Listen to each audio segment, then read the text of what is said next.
Regarded as one of the game's visionaries, Australian football was always a big part of Ron Barassi's life.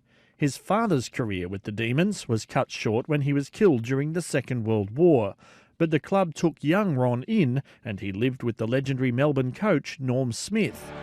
He was absolutely exceptional, a leader, a thinker, a fellow who had a lot of courage. Barassi crashes in, leaving bodies in his wake. Barassi was a star during the Demons' glory years, helping them to 6 premierships between 1957 and 1963. A tall, fearless player, he pioneered the position of ruck rover.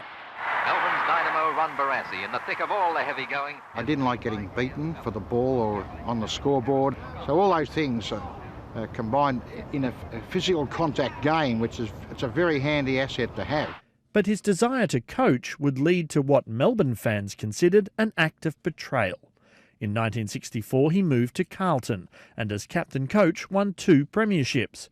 In the 1970 grand final, the Blues came back from a 44-point half-time deficit to beat Collingwood, following Barassi's pleas to handball at all costs. It's been coined the birth of modern football. We had to do desperate things in the second half because when you're well behind, you've got nothing to do. So we went for breaks, so to speak.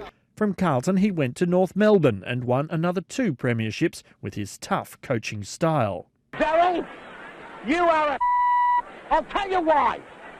You've got the bloody football game beaten. You've come down here, not concentrated. A car crash in 1976 cost him his spleen and a broken leg. But as an active player in the football media, Barassi didn't let a stay in hospital prevent him from an interview. No, there's no question that I won't be there for the finals. In fact, I have to be there on Saturday. Coaching stints at Melbourne and Sydney didn't yield the same success, but Barassi continued to play an active role in football, the media and business. He was never far from the spotlight.